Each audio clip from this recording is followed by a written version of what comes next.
என் அன்பான பக்தர்களே, கர்த்தருடைய வார்த்தைகள் போற்றப்படட்டும். நான் அமர்தி PS மட்டி.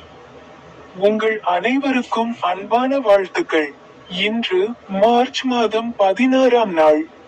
பைபிளில் உள்ள அவருடைய வார்த்தைகளில் ஒன்றிலிருந்து நான் பேசுவேன். கொலோசையர் 3ஆம் அதிகாரம் வசனம் 13. ஒருவருக்கு ஒருவர் மீது புகார் இருந்தால் ஒருவரையொருவர் பொறுத்துக் கொள்ளுங்கள்.